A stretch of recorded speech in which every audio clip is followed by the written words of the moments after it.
texto que eu vou ler é bem curtinho, Filipenses 2, só uma partezinha do versículo 8.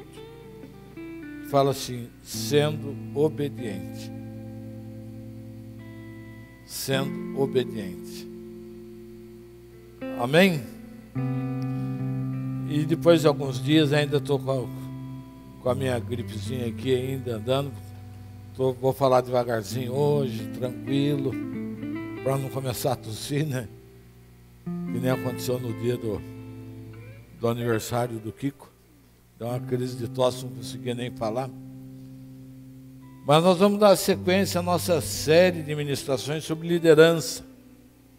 Líderes que governam, líderes que conquistam, líderes que servem. E no dia 5 de abril, eu fiz uma ministração sobre a formação de um líder. E naquele dia, falando de potencial, de liderança, eu falei de 28 características que um líder tem. Uns têm mais, outros têm menos, mas todos nós temos características de liderança. Todos nós nascemos, Deus nos chamou, todos nós, para liderar, nem que seja a nossa própria vida. Você fala, nossa própria vida, tem muita gente que não lidera a sua vida, alguém lidera por ela. Ou os sentimentos lideram a sua vida. Então, 28 características. E hoje eu vou começar a falar de 10 delas, que são mais essenciais, que são mais presentes. A primeira, e que vai ocupar a noite inteira de hoje. As outras 9 espero conseguir ministrar 3 ou 4 por vez, para que a coisa não fique, senão nós vamos aqui ficar 2 meses e tanto, falando. Mas as 10 principais são disciplina, propósito, integridade, visão, trato com as pessoas, buscar a Deus ou a sua intimidade com Deus, ousadia e coragem, humildade,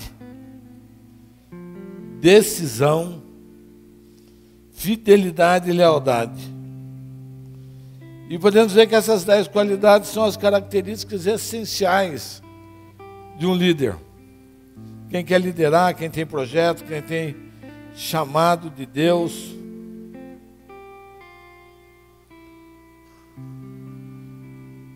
E uma das principais características que um líder tem, que figura, que nós precisamos desenvolver na nossa vida, mas todos nós temos condições de ter. Deus não colocaria coisas que a gente não teria condições de alcançar. Eu não seria maluco de vir aqui pregar alguma coisa em que a gente não possa alcançar, que eu não posso alcançar. Então, tudo aquilo que Deus traz no púlpito é acessível a todos nós. E disciplina é uma delas. Disciplina se aprende exercendo. Ninguém nasce disciplinado. Disciplina se aprende exercendo. Por que ela é tão importante? Porque antes de eu conquistar o mundo, eu tenho que conquistar eu mesmo. Não adianta eu ser um pregador hipócrita, que vem aqui, pregue, exorte, ensine de coisas que eu não consigo viver. Ou de coisas inatingíveis. Isso seria um ato de...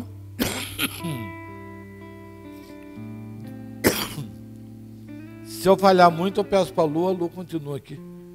Né, Lu? Tem a Adriana também, que está ali louquinha, querendo pregar.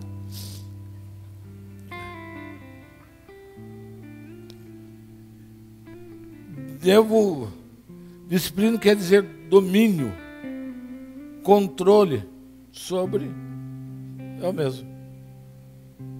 Eu preciso ter isso na minha vida. Se eu quero liderar, se eu quero levar alguém, se eu quero mudar um país, se eu quero mudar uma nação, eu tenho que ter controle sobre a minha vida. Tem pessoas que não têm controle da sua vida é completamente desgovernada, né? Desgovernado pelas emoções, desgovernado pelos sentimentos, desgovernado pelos vícios, desgovernada. Então, enquanto a gente não aprende, não exerce isso aí, nós não temos condição de produzir nada. E o profeta Daniel era um homem que tinha uma vida disciplinada, né? Ele era veio já lá do exilado, né? Mas ele já tinha características de excelência, de educação. O rei queria gente daquele tipo perto dele. Diga para o seu irmão, o rei quer pessoas disciplinadas junto dele. Para facilitar, Bárbara, para a Lu, senta aqui no meu lugarzinho. E o rei Dário, lá, pegar o livro lá, capítulo 6 de Daniel, o rei Dário resolveu nomear 120 satrapas. O que é esse tal de satrapa, né? O que isso significa? Satrapas era o jeito que os antigos persas chamavam os governadores, os ministros. Então o rei resolveu, quero nomear 120 governadores, e eles estariam governando sobre o reino. Então pessoas com qualidade, pessoas com condições de fazer isso. E de todos os 120, 3 seriam presidentes. Então a vida vai formando um funil na vida da gente. A gente sai com um lote, né? Eu vejo aqui na igreja, às vezes salva numa noite 15, 20, às vezes no ano chega uma quantidade de pessoas, e chega no fim do ano, quem ficou daquele grupo?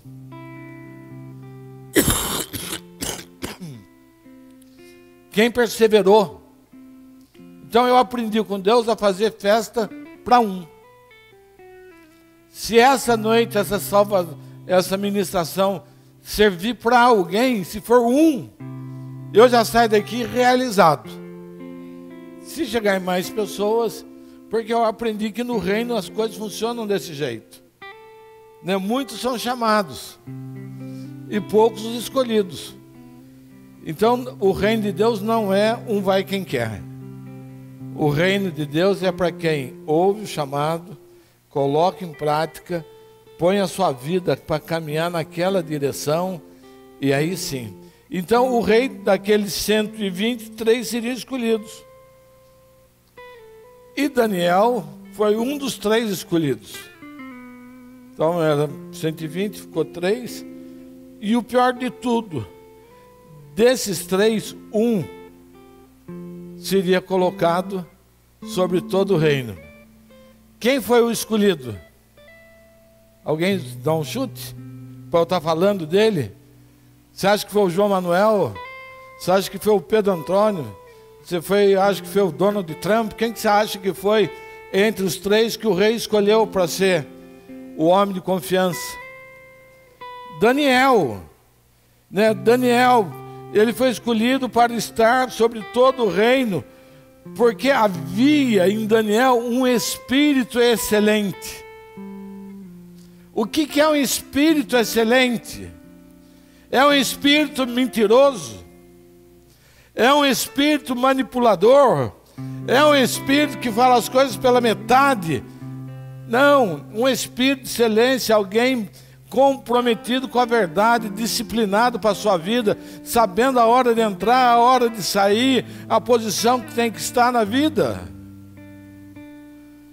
E a gente não entende isso, a gente acha que a vida é uma bagunça, que a gente pode mexer com todo mundo, a tapa na orelha de todo mundo, não entende os protocolos da vida.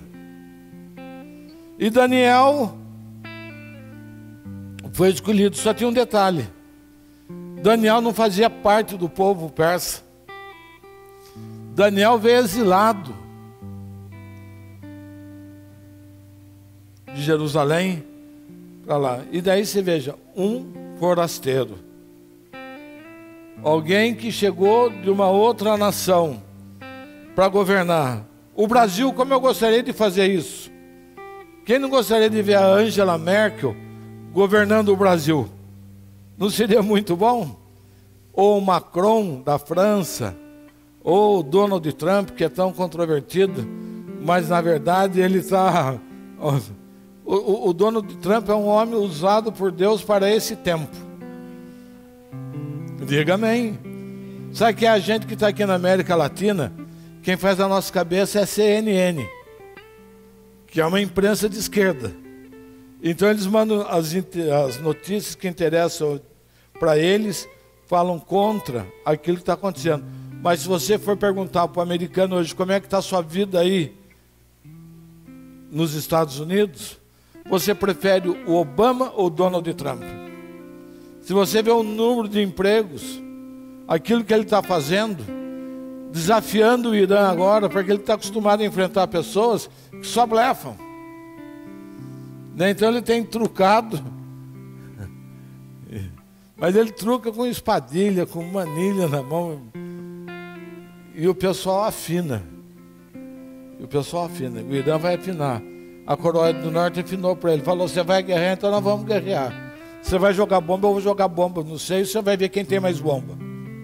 Dia 12 agora ele vai sentar junto com o presidente da Coreia do Norte. Diga amém. Às vezes isso aqui é gente que tem posição, gente que não amarela. Tem um ditado no mundo que diz assim: é melhor você ficar vermelho 5 minutos do que amarelo o resto da vida. Não é? Tem gente que vive amarelo porque fala as coisas para metade, não traz clareza na vida. Você conversa, você atende, você não sabe o que a pessoa está falando, aonde ela quer chegar, o que ela quer dar a volta no céu, e a gente fica com aquela cara de bobo, cheio do Espírito Santo, porque a pessoa fica mentindo para a gente, e o Espírito Santo fica falando: é mentira, não cai nessa não, não cai nessa, né? E assim era Daniel, né? Ele veio entre os exilados, não era da mesma nacionalidade. Isso causa ciúmes danado. Até mesmo na igreja causa ciúmes.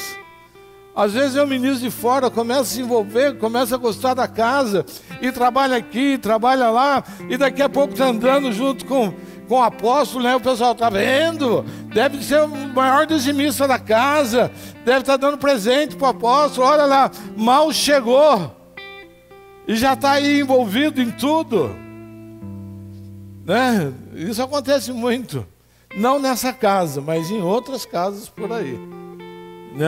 As pessoas têm dificuldade de entender as virtudes que o irmão tem. As pessoas têm dificuldade de entender que nós estamos todos numa mesma causa. Amém? A nossa causa é única, é a expansão do reino de Deus. E daí, quando aparece gente assim, o que a gente começa a fazer? A buscar defeito, não é? Você viu quando a pessoa vai embora da igreja?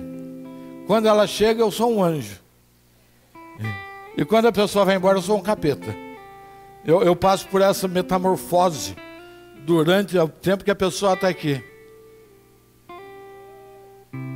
Chega aqui arrebentada, né? Nossa, apóstolo. Daí ele vai indo, daqui a pouco ele... Não é assim não, vou-me embora, porque ele é isso, ele é aquilo. Eu falo amém, amém. Segue em paz, eu abençoo em nome de Jesus. Né? Então começaram a buscar defeitos, deficiências em Daniel, para que ele não fosse aquele número 1.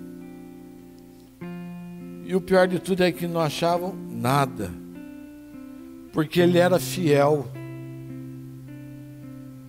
Ele era fiel. Não havia nele vício algum, não havia nele culpa. E daí a gente tem que achar algum defeito em alguém, né? Às vezes a pessoa é tão perfeita que você não sabe nem. Então, você, ele é perfeito, vocês pensam que ele é perfeito, ele tem chulé, né? E o cabelo liso dela é chapinha, eu tenho certeza. Ela parece com aquele cabelão liso, bonito, mas não é verdade, é chapinha. Não serve. Porque a gente não se conforma. A gente quer buscar defeito nas pessoas. E fizeram isso com Daniel. E conheciam a fé de Daniel. Daniel era um homem que orava. E que tinha uma vida com Deus. Daí eles falaram, já sei, nós vamos pegar Daniel. Se reuniram, fizeram, vamos fazer uma lei. Vamos fazer uma lei. Que por 30 dias, ninguém no reino pode fazer nenhuma oração a outros deuses. E nem tampouco a outro homem.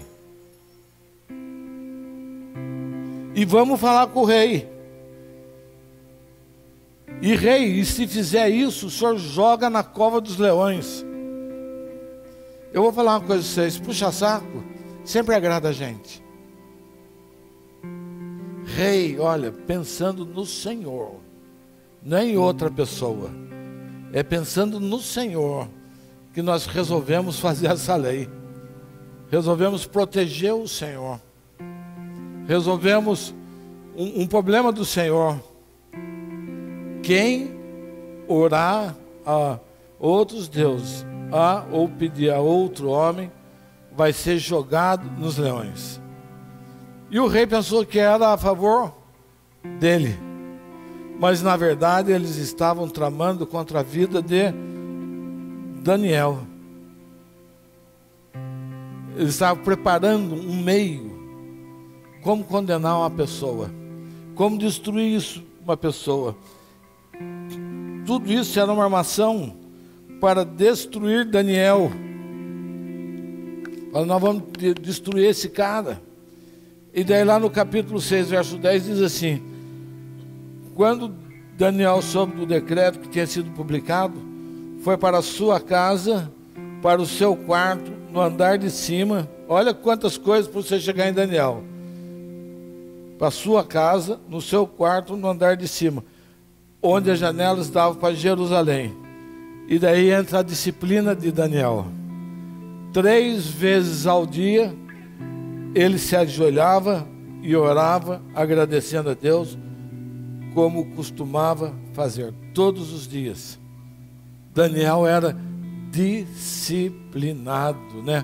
Você olha para a vida de Daniel, ele era disciplinado na sua alimentação, no cuidado das coisas, no seu comportamento e também na sua vida de oração. Como é difícil ser disciplinado na vida de oração. A pastora Luciana, que dirige a intercessão da casa. Como é duro ela conseguir formar um grupo que seja disciplinado. Olha, segunda você vem? Não, segunda eu venho. Pode contar comigo. Daí na segunda a pessoa não aparece. Outra na terça. E assim porque é difícil. E ele era disciplinado. E o que acabou acontecendo com ele? Acabou sendo jogado na cova dos leões.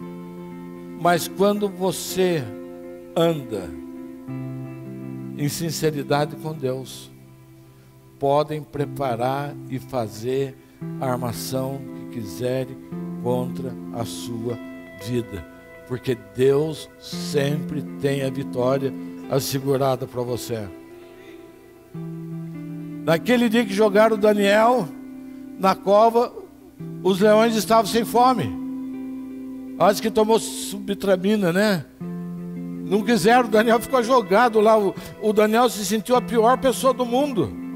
Você cai numa cova cheia de leões e o leão nem olhar para sua cara. Ele falou, vou ser devorado aqui rapidinho, bem tratado, fazia jejum, conservava, não comia carne. Mas Deus sempre tem vitória para aqueles que andam direito na sua presença. Porque ele era disciplinado. Ter disciplina é ter controle de si mesmo. É não praticar excessos. É não ser persistente no erro. Um atleta é um exemplo disso. O atleta é perseverante, ele é insistente, ele é disciplinado. Porque a nossa natureza sempre vive nos extremos. Ou está tanto no céu, ou está tanto na terra. Ou está tanto no céu, ou está tanto na terra. A gente sempre escolhe.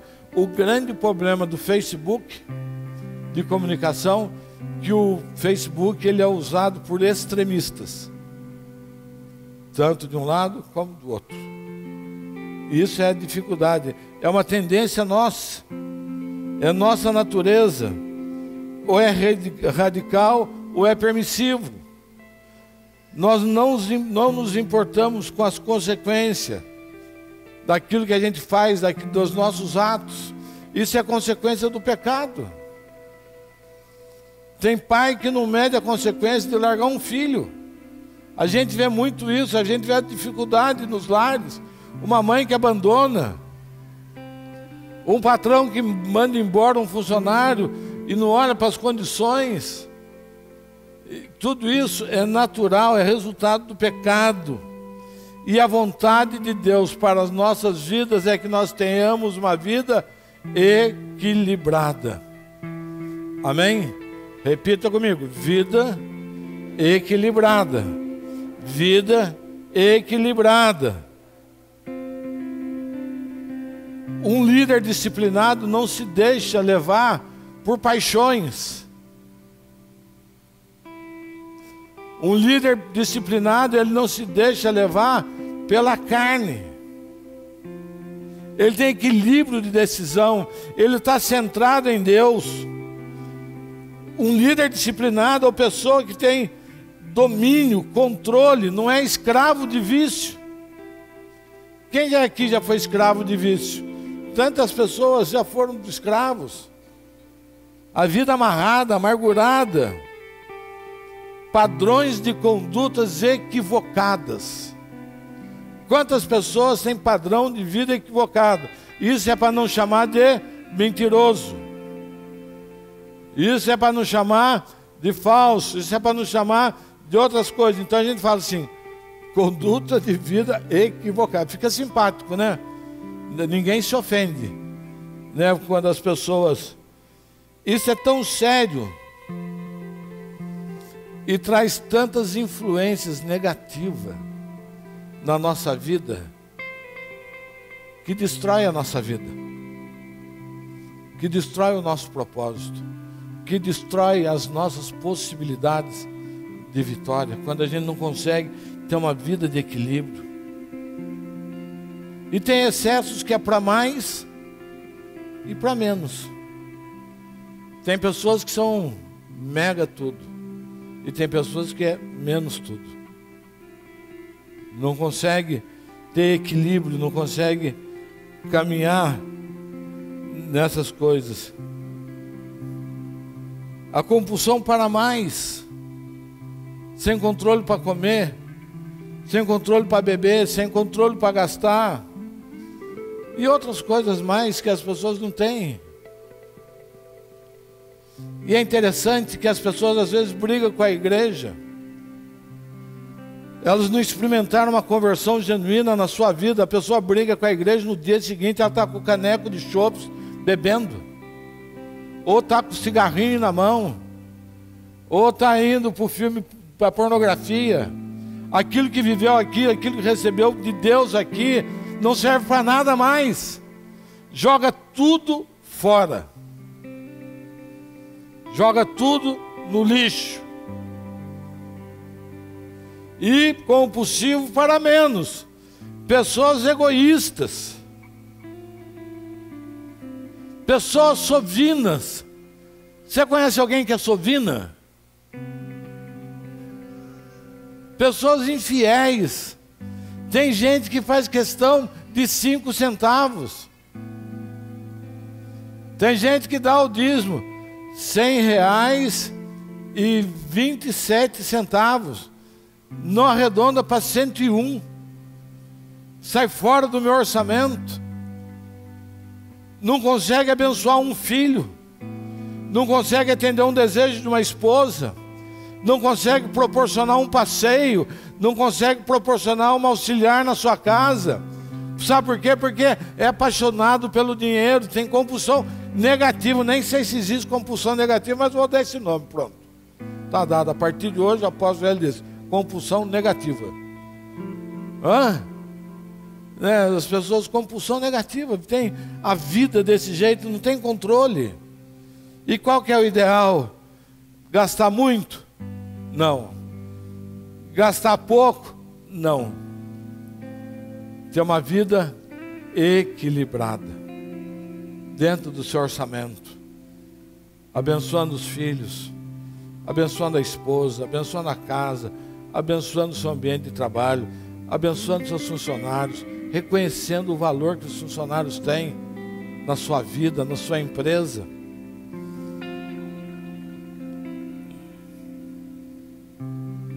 Coríntios, primeira carta de Paulo aos Coríntios, capítulo 9, versos 24 e 25. Vocês não sabem que dentre todos os que correm no estado, atletas, cadê o Alain? Atletas. Diga comigo, atletas. Os atletas correm, né? E correm de tal modo para alcançar o prêmio.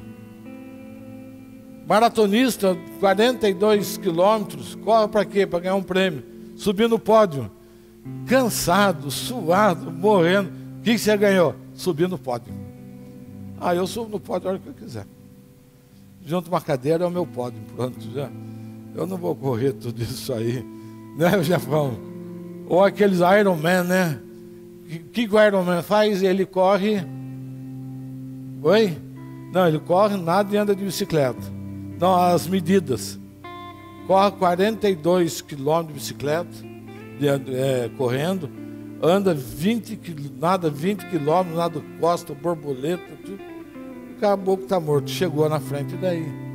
O que ele ganha com isso? O que é o prêmio? Né? E Paulo diz que se todos que competem nos jogos se submetem a um treinamento rigoroso para obter uma coroa que logo perece. Quem se lembra do recordista das Olimpíadas de 1982, dos 100 metros rasos? Quem pode me dizer o nome dele? Quem pode me dizer o maratonista? Quem pode me dizer quem foi o cestinha das últimas Olimpíadas? Ninguém sabe nada aqui? Vocês são ruins de cultura geral. Mas é porque a coroa perece. Isso não são valores. E isso é apenas resultado de uma vida desse jeito. Mas nós fazemos para ganhar uma coroa que dura para sempre. Diga, a nossa coroa é para sempre. E daí Jesus fala em Mateus 6,19: não acumulem para vocês tesouros na terra, onde a traça e a ferrugem destrói, e onde os ladrões arrombam e furtam. Mas acumulem para vocês tesouros no céu, onde a traça e a ferrugem não destrói, e onde os ladrões não arrombam nem furtam. Pois aonde estiver o seu tesouro, aí está o seu coração. Né? E as pessoas, às vezes, a gente acha que, por aquilo que nós aprendemos, que a coroa, o galardão, são pedras preciosas, que eu vou chegar. Coitado do Billy Graham, que ganhou não sei quantos milhões de pessoas. Uma cabeça só não é suficiente, é muito pesada, né? De tanta pedra. Não, o nosso galardão são as pessoas que nós ganhamos para o Senhor. Está aí o nosso presente. E isso é algo indestrutível na nossa vida. Até hoje eu me lembro da pessoa que falou de Jesus para mim e me levou num jantar da Donep. Eu me lembro do homem na Donep que pregou e fez o apelo, eu fui à frente. Eu me lembro do dia que eu fui na igreja e o pastor ministrou e naquele dia eu fui liberto na minha vida de tantas coisas. Isso é o galardão para aqueles homens. Hoje ainda eu falo deles de boca cheia. E isso está acumulado aonde? Nos céus. Isso ninguém pode roubar. Mas a gente pensa que galardão é pedra preciosa, é rubi, é cristal, é esmeralda, é safira. Não, não é nada disso.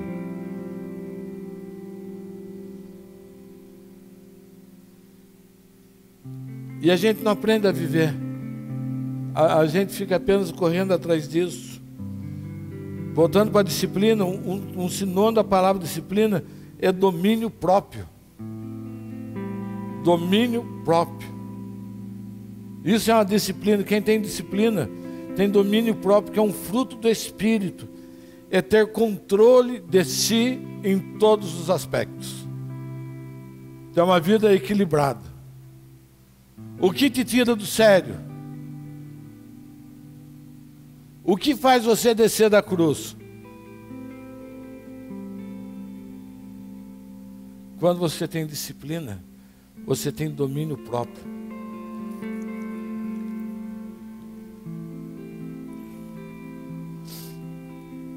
A sua vida. E quando você tem domínio próprio, você pode conversar com qualquer pessoa. Você pode entrar em qualquer nível de debate. E você permanece firme naquilo que você está produzindo. 3 coisas são importantes no processo de uma pessoa disciplinada: colocar as prioridades em ordem. Quais são as suas prioridades? O que você busca primeiro?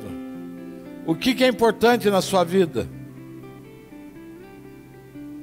Nós vamos aprender a pegar a nossa vida e olhar quais são as minhas prioridades. A minha prioridade número 1 hoje é trocar de carro. Não, a minha prioridade número 1 não é trocar de carro. Eu tenho outras prioridades financeiras na minha vida. Mas o carro me dá uma alegria. Vocês vão me ver de carro. Vocês vão ver de carro novo. Vocês vão, nossa, como o apóstolo está bem. E na verdade, está tudo trocado. Estou tendo dificuldade para pagar aquele carro, para levar as coisas adiante. Os meus relacionamentos. Como que eu vivo os meus relacionamentos? Estão em ordem? São excessivos? São abusivos? São nocivos a outra pessoa? É nocivo a mim? Então a gente tem que aprender a colocar a nossa vida dando prioridades. Qual é a importância do meu trabalho? Qual é a importância da minha fé? Como você trata o seu compromisso com a igreja? Como é o seu comportamento na igreja? Como você trata os seus compromissos na sua casa? Como você trata os seus filhos? Como trata o seu marido? Ou marido, como você trata a sua esposa? Qual a sua participação? No que é? Você consegue entender que a sua casa é uma prioridade na sua vida? Você tem uma vida de família harmoniosa? Sabe, tem muitas mulheres que perdem os seus maridos dentro de casa. E olha que às vezes a casa é pequena, mas não reconhece as coisas, não sabe entender as prioridades. O segundo ponto que pessoas, do processo de uma pessoa disciplinada, é ter responsabilidade para levar um processo adiante. Para levar um processo adiante. Para levar um objetivo adiante. Então você tem objetivo, você tem propósito. E daí você tem responsabilidade. Então aqui na igreja eu sou diácono. Qual é o horário ideal para um diácono chegar na igreja no culto das 7h30? É chegar às 19 horas. Tem que preparar qual chama daquilo lá, aquele aparelhinho pequeno lá? O tablet, né? Tem que preparar o tablet, deixar ligadinho baixar o programa para poder as pessoas chegarem, serem bem atendidas. A adoração tem que estar aqui antes. Qual a música de hoje? O que o Espírito de Deus quer hoje? O que nós vamos ministrar?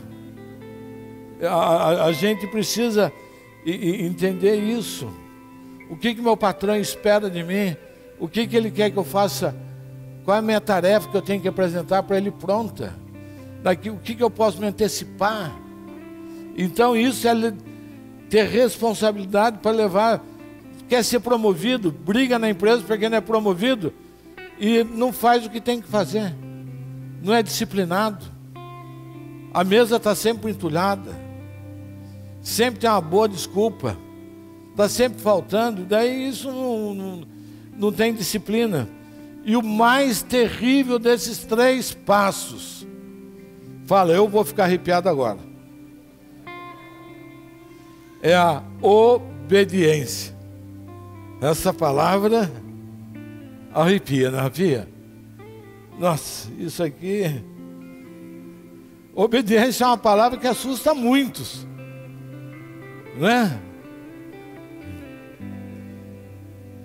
Tem uma amiga que ela falava assim: tá para nascer homem que me faça limpar bumbum de criança. É desse jeito. E limpou o bumbum da criança, e limpou vômito, e limpou tudo. E arrumou o marido que queria. Vai matar para nascer. Não vou obedecer ninguém. Sem obediência, ninguém vai a lugar algum. Diga comigo, a obediência é um princípio do sistema de Deus. Amém? Obrigado pelos amém solitários. Mas é a verdade, goste de você ou não goste de você.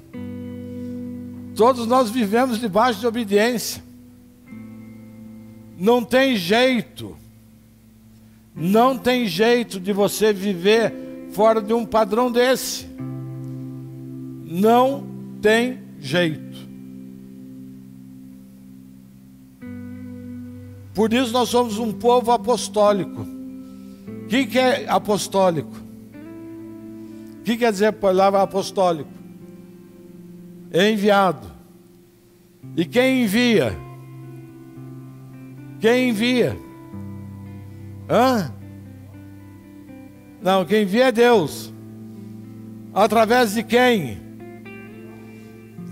Sempre tem através de. Sempre tem através de. E a gente fala, não, ninguém manda. Eu faço do jeito que eu quero. Esse negócio de obediência não é comigo. Só obedeço a Deus. Você já pensou se Davi só obedecesse a Deus? Aonde ele estaria até hoje? Estaria vigiando ovelha. Porque quem falou para Davi que ele era um rei foi o profeta. E o profeta era um ET? Hein? Quem fez de Timóteo um apóstolo? Foi Deus que falou: Timóteo, você é um apóstolo. Ou está escrito na carta a Timóteo: Timóteo, pela imposição de mãos, te faço apóstolo, os dons do Senhor venham sobre a sua vida através da imposição das minhas mãos. Para de ser tonto, pelo amor de Deus, e comece a entender como funcionam as coisas de Deus. Senão a gente fica criando motivos para não desfrutar daquilo que Deus tem na nossa vida.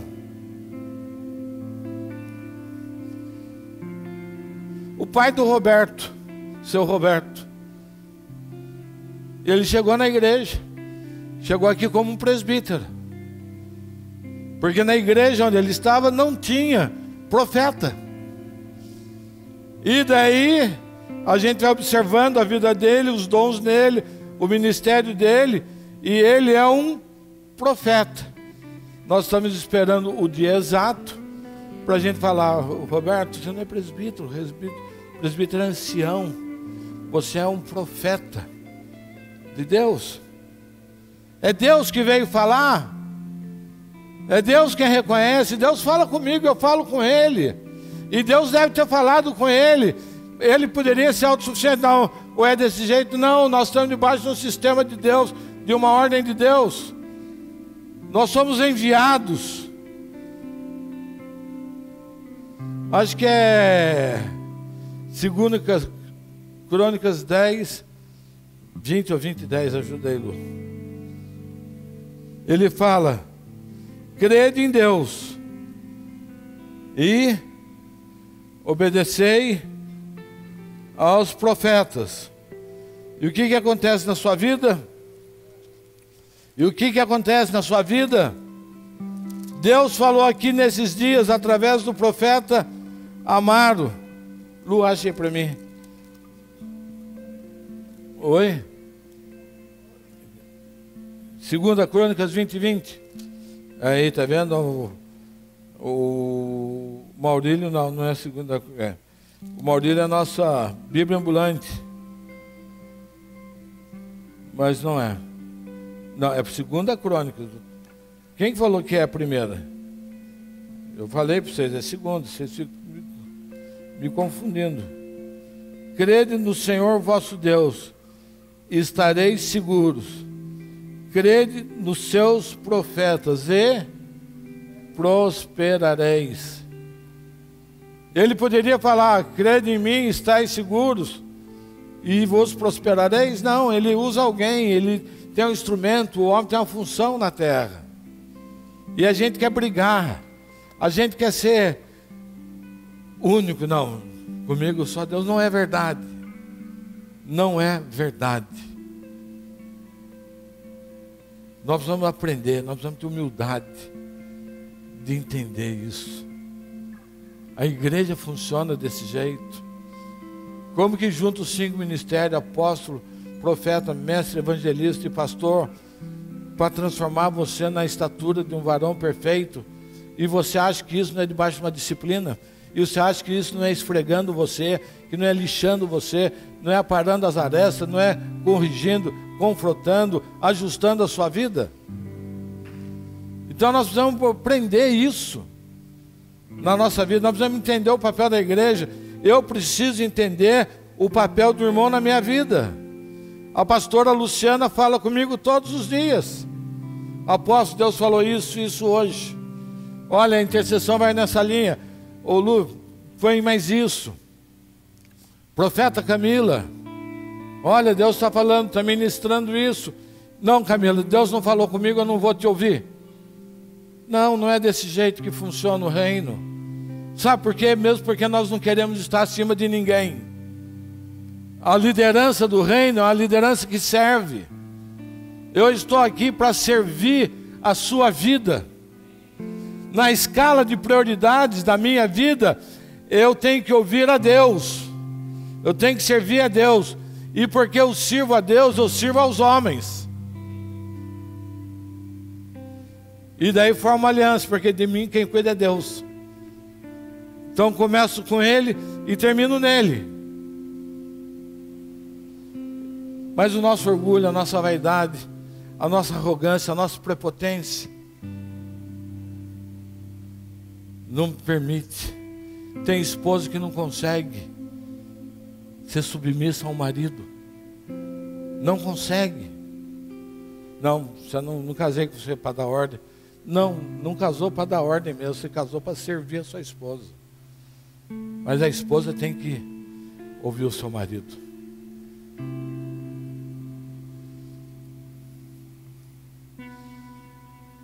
E é interessante quando nós olhamos a diferença entre Isaac e Ismael. Isaac e Ismael, eles eram meio-irmãos, eles eram irmãos por parte de pai. Só que Ismael era fruto da desobediência. Tá certo? Ismael era fruto da desobediência. E Isaac era fruto da promessa, da obediência. Gênesis 16, 2. falando sobre Ismael: ele será como um jumento selvagem, sua mão será contra todos, e a mão de todos contra ele, e ele viverá em hostilidade contra todos os seus irmãos.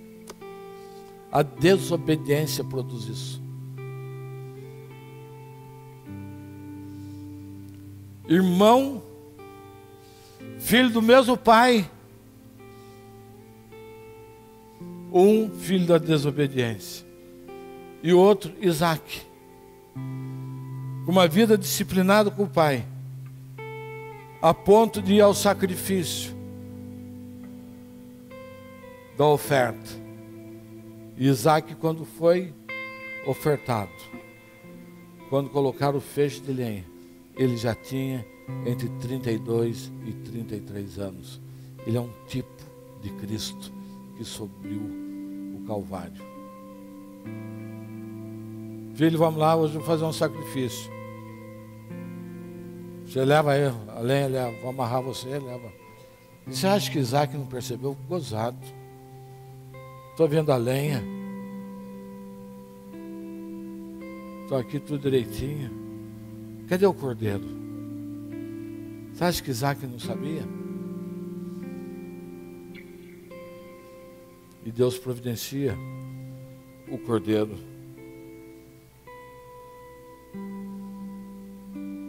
E daí você vê que Isaac casa depois do sacrifício.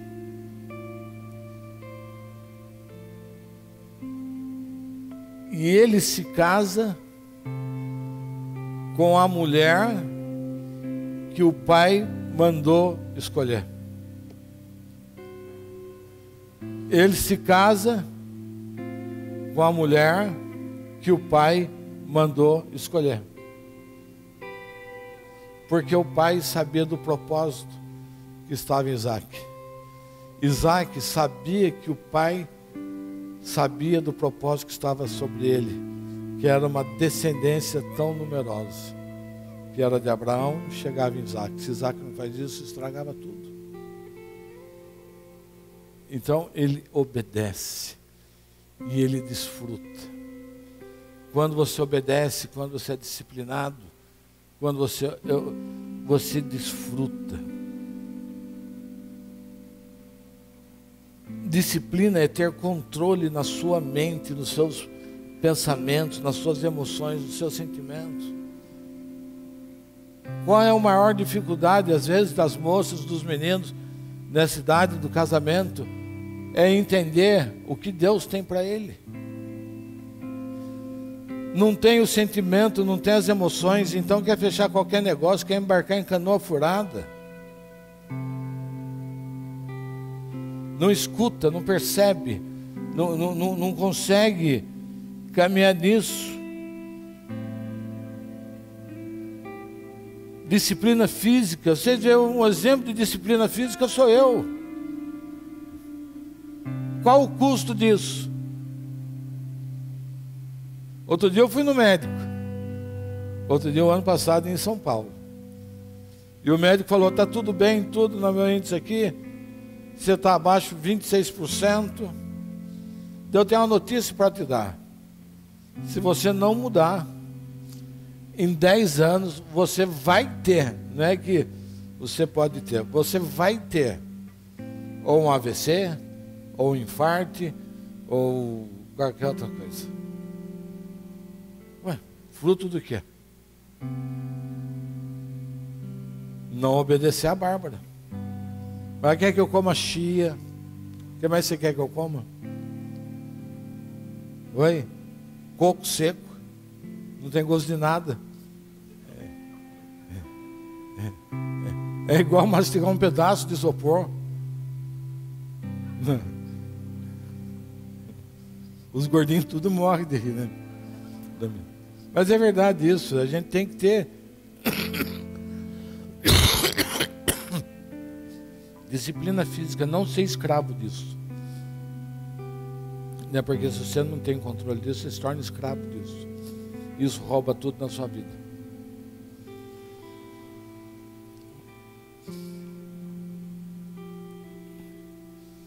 E perseverando em tudo que fazemos, se abstendo de todas as coisas que te afastam do foco. O que afasta a sua vida do foco? O que tira você do rumo? O que tira você, afasta você do propósito de Deus para a sua vida? Então se abstém de todas essas coisas. O que nos afasta do propósito de Deus? Sabe quem era indisciplinado? Saul, o rei Saul. Ele era indisciplinado. O profeta falava para ele: não faça assim. Ele fazia exatamente ao contrário do que o profeta falou. O profeta falou: não faça o sacrifício até que eu chegue. Quando ele chegou, o sacrifício já havia sido feito. Indisciplinado. Diga comigo, quem é indisciplinado? Não, falo com vontade, porque é para você mesmo que eu estou falando. O indisciplinado perde sempre. É questão de tempo. Quem não consegue ter disciplina, quem não consegue, pode ficar pôr no seu caderninho que perde sempre. Ser disciplinado implica em ser obediente. Nós precisamos ter obediência às nossas prioridades. É impor regras a nós mesmos. Qual a regra que você põe? Qual o limite que você impõe para a sua vida? Ou é uma vida desregrada?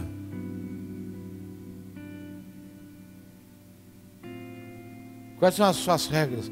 Qual horário que você acorda? Qual horário que você dorme? Quais são os prazos? Como você funciona? Quanto tempo você lê a Bíblia por dia? Quanto tempo você lê? Quanto tempo você se atualiza das coisas que estão acontecendo?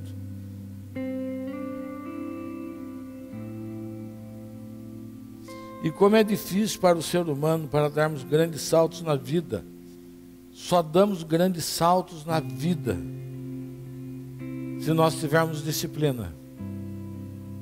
Se não, pergunte para quem passa no vestibular, quer passar no vestibular da Faculdade de Medicina Federal. Quanto essa pessoa tem que estudar por dia? Você acha que uma pessoa que quer passar na medicina, ela consegue ir para as baladas todo fim de semana, varar à noite? Não, é o contrário. Quem quer dar grandes saltos tem que ter grande disciplina. Eu tenho um amigo que, passando um concurso para juiz, ele falou com a esposa dele: bem, eu preciso estudar para passar no concurso para juiz. Você segura as pontas de casa por 1 ano. Durante 1 ano ele estudava cedo, à tarde, à noite, e a esposa naquele sacrifício. Mas quando ele fez o concurso, ele foi aprovado. Diga amém. Diga: tudo está acessível a todos nós. É a maneira como nós conduzimos é que nos faz chegar. Se não tiver disciplina, e hoje esse meu amigo é desembargador. Já tinha falado disso? Não. Hoje ele é desembargador. Dedicou 1 ano e colhe por toda a sua vida. Às vezes o nosso sacrifício dura 1 ano, 6 meses, mas você colhe os benefícios disso para toda a sua vida. Uma pessoa disciplinada, ela aproveita mais as oportunidades que Deus cria. Quem é disciplinado aproveita mais. Observe na igreja os casais que fizeram corte com disciplina. Como é que eles estão hoje? Pergunte para a Zelinda, pergunta para a Camila, pergunte para a Stephanie, pergunte para quem mais? Para a Sheila, que hoje está sabendo qual é o sexo do filho dela, mas ainda não contou para a gente. E pergunte para quem foi indisciplinado na corte e desafia todo mundo. Não, isso eu não faço. Não, eu não aguento ficar sem beijar. Eu não aguento sem ficar andando de mão dada o dia inteiro. Eu não aguento isso. Tem que transar. Não. Leva a lugar nenhum. Então, se você não tem paciência para semear por um ano em algo na sua vida, você nunca terá uma vida plena.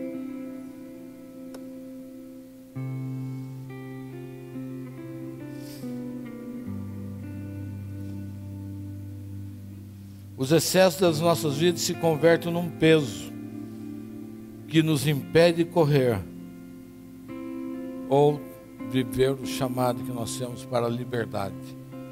Nós somos livres em Cristo. Ele nos fez livres.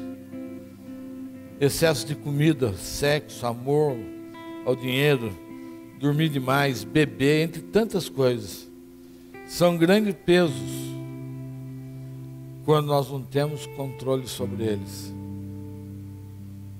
Quem já viu lar se desfazendo? Porque o marido não tem controle, ou porque a esposa não tem controle. Quantas empresas você já viu quebrando, porque os sócios não se respeitam, e não tem limite, e não tem disciplina. Grandes negócios, grandes corporações.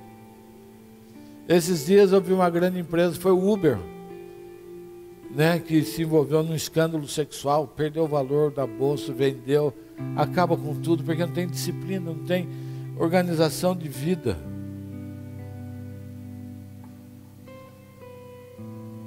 Quantas coisas nós temos como pesos, porque nós não temos disciplina. Pais, comece a disciplinar os seus filhos.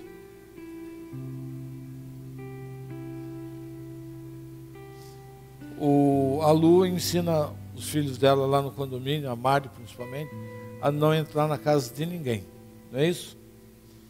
E às vezes a minha sogra mora lá. Ela vai e a minha sogra fala: entra, Mari, entra. Ela fala: minha mãe não deixa. Ela está se preservando para toda a vida dela, porque ela está recebendo uma disciplina, e ela está sendo disciplinada, e ela coloca isso em prática. E daí outros largam na casa de qualquer um. Vai lá, não tem problema, é o tio. Tem problema sim. Disciplina.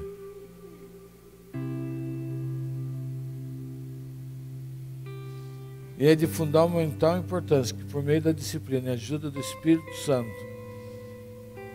que é o nosso ajudador, possamos desenvolver um equilíbrio saudável em todas as áreas da nossa vida. E aí você será um líder que serve. Amém? Mas não acabou, tem mais um pouquinho. 1 Coríntios 9, 27. Paulo falando: mas eu esmurro. Ele fala: eu golpeio o meu corpo e faço dele, do meu corpo, meu escravo, para que depois de ter pregado a outros, eu mesmo não venha a ser reprovado. Tremendo, né? Esmurrava o corpo, até ficar roxo, até... Para quê? Para que ele não fosse reprovado. Ele tinha uma disciplina de vida. Ontem eu fui assistir Paulo, o apóstolo de Cristo. Que delícia de filme. Que delícia você ver a coerência daquele homem. Tem uma cena que ele poderia... O prefeito lá da cadeia falou: eu sei que o senhor tem curado outros aí, vai curar minha filha. Ele seria beneficiado. Ele falou: está comigo um médico chamado Lucas, o grego, e ele é melhor do que eu para fazer isso. Sabe, controle, domínio, disciplina. E ele na cadeia, ele queria escrever as cartas dele para deixar os seus pensamentos para nós até hoje. Vá assistir, vale a pena. Em outras versões diga: eu subjugo e golpeia até que se torne tudo sob controle. Por alguns anos eu fiz muito isso com a minha carne. Por muitos anos falei: esse ano eu não vou mais comer açúcar, e fiquei 3 anos. Não, carne, se está gostando muito da coca, eu vou tirar a coca de você. Pode espernear, pode gritar que você está fora. E tirava a coca, ficava um tempão. Domínio. Para quê? Para subjugar a carne, para saber, carne, você não manda em mim, você não vai me conduzir para o pecado. O meu corpo é para manifestar a glória do meu Senhor. É para isso que serve meu corpo não é para transa, não é apenas para o prazer, não é para a pornografia, o meu corpo é para glorificar a Deus. O corpo que é para o prazer é o corpo do ímpio. Então ele fala, o subjugo. Como líderes, nós somos chamados para servir e conquistar em nossa casa, nas prioridades estabelecidas, no serviço ao Senhor. Não podemos perder tempo com aquilo que nos impede de exercer a nossa liderança. Não podemos perder tempo mais. Um líder, na perspectiva de Deus, trabalha enquanto os outros descansam. Eu não estou querendo me fazer de modelito não, mas no domingo à tarde, vai dormir um pouco? Não, é um tempo que eu tenho para leitura. Eu gosto de ler jornal, eu gosto de ler revista, eu gosto de ler os livros, eu gosto de aprender na Bíblia. Então, enquanto os outros estão descansando,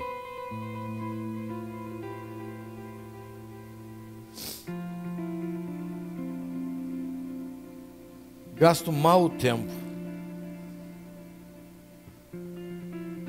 Um líder disciplinado controla os seus sentimentos. Um líder vencedor é um líder disciplinado. Eu estou te chamando nessa noite para a vitória. Eu estou te chamando nessa noite para a gente entrar num grande projeto de Deus. Deus nos entregou essa cidade, essa terra é terra de adoradores. Nós temos um hospital para construir, nós temos uma universidade para fazer, nós temos nações para alcançar. Eu quero chamar você nesta noite, eu quero desafiar você nesta noite para entrar numa nova perspectiva de vida, deixar a mediocridade da vida, escrever o seu nome na história das nações. Jesus foi obediente até a morte de cruz. Foi obediente, foi disciplinado. Você não vê uma atitude de indisciplina de Jesus.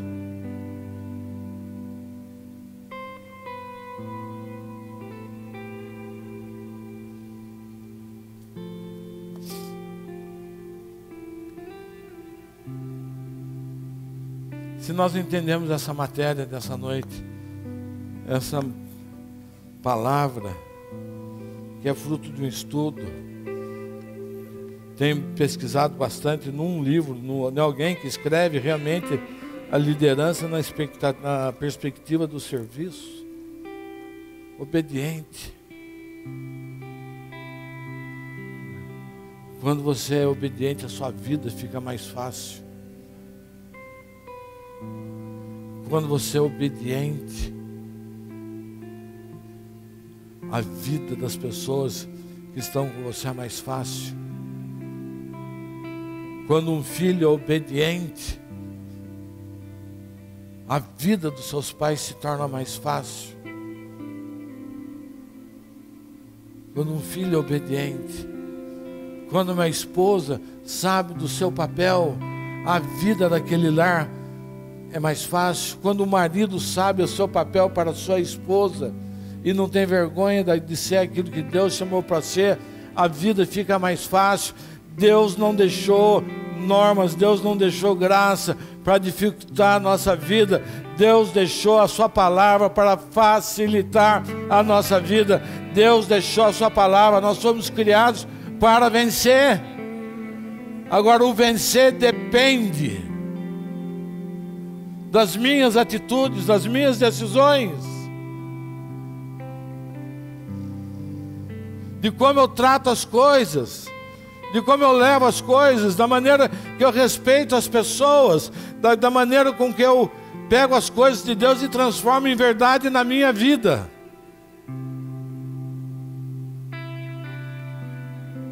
Nós estamos nesse tempo, Deus está produzindo uma grande reforma. Deus está pegando pessoas que não eram e está transformando em grandes pessoas. Deus está pegando pessoas que não tinham crédito algum e estão arrastando milhões de pessoas para Cristo. Mas você não vai conseguir isso sozinho. Pode dobrar o seu joelho na sua casa o dia inteiro, 24 horas por dia, por 10 anos.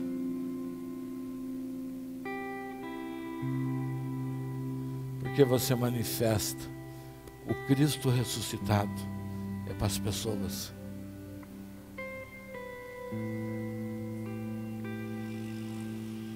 Ontem nós fomos para São Paulo. E na volta nós fizemos uma parada religiosa do frango assado. Isso tem que ser uma parada religiosa. Você tem que parar ali todas as vezes. É como o muçulmano vai a Meca, nós vamos. E quando nós entramos, estava com o Tom está se tornando um evangelista.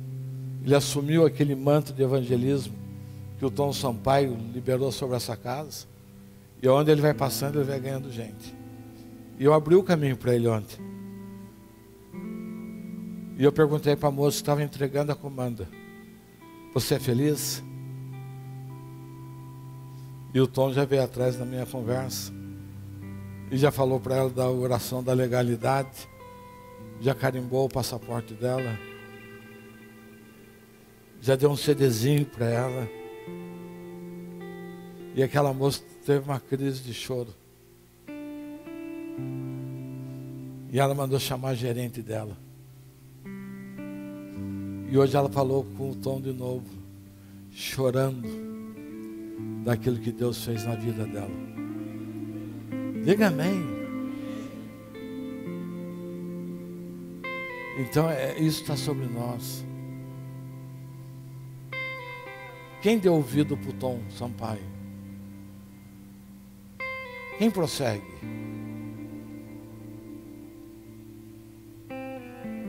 Todo o nosso esforço para trazer ele aqui foi para quê? Foi para fazer a igreja crescer? Ou foi para capacitar a igreja para algo maior? A gente não tem disciplina, a gente faz a ela. E a ela tem custo, é caro.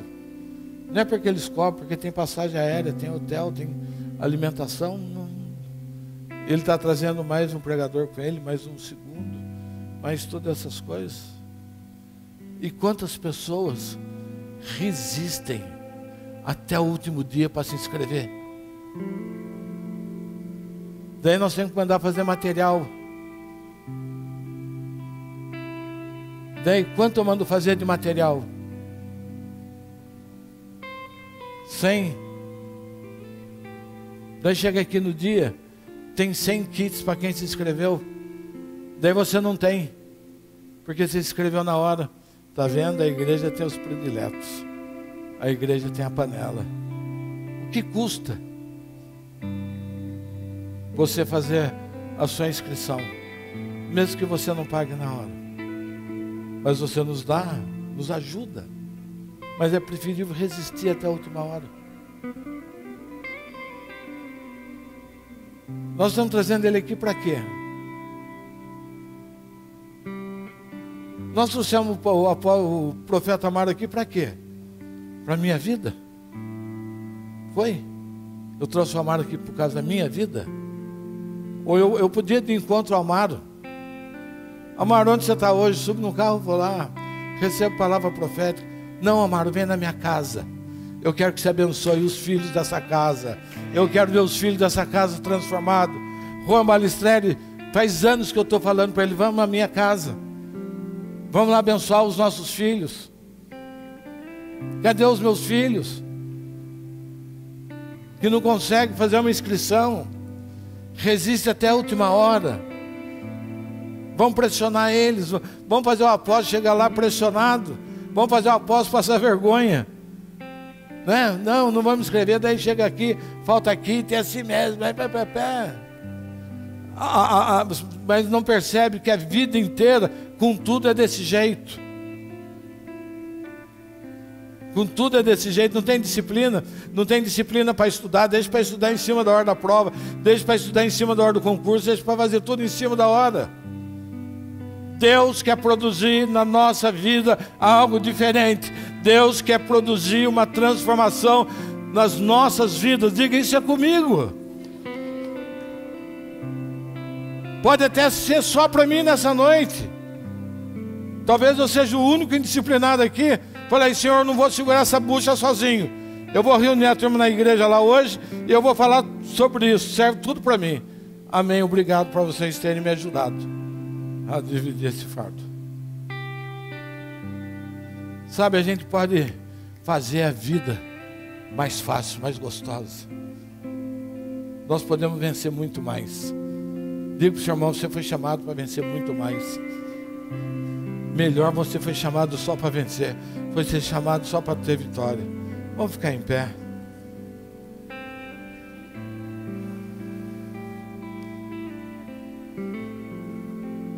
Deus já deu tantas coisas pioneiras para essa casa. E para todas. Porque ninguém quer disciplina. Nós temos um programa nessa casa tremendo, chamado PPG, Perdendo Peso em Grupo. A casa toda fazendo exercício, pesamos, todo mundo vai fazer. Quem quer disciplina? Quem quer vir aqui caminhar junto? Só a minha saúde quer melhorar? Só a minha? Ou de todo mundo vai melhorar? E tantas outras coisas. Sabe, a gente por indisciplina, por achar, falar assim, em mim ninguém manda. Eu só faço aquilo que eu quero. Eu recuso a bênção de Deus sobre a minha vida.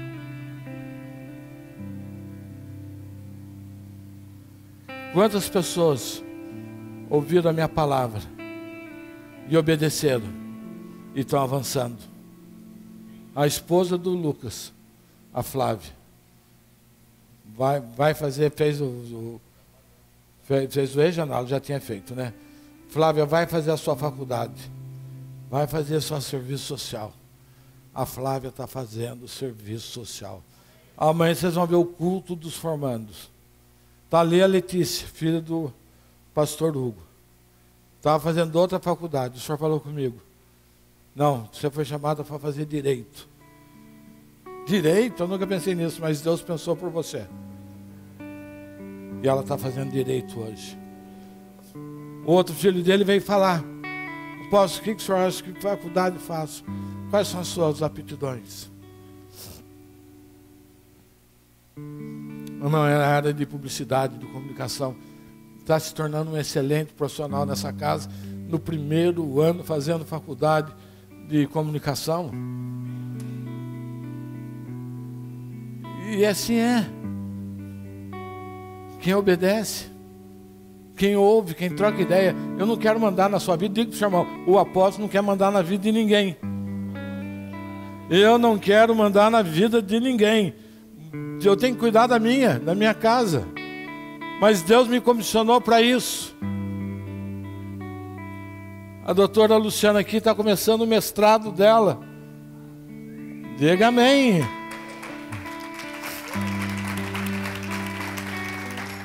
Está chegando daqui uns dias de forma definitiva a doutora Jéssica, formada em medicina. Que a casa em toda, né? No mês de julho ela já está aqui. Ela vai ser uma médica, tremenda médica. A obediência esteve envolvida nisso na vida dela. Ou seja, nós só ficamos estacionados quando nós queremos. A vida nossa só vira uma bagunça quando a gente quer levar do jeito que a gente quer.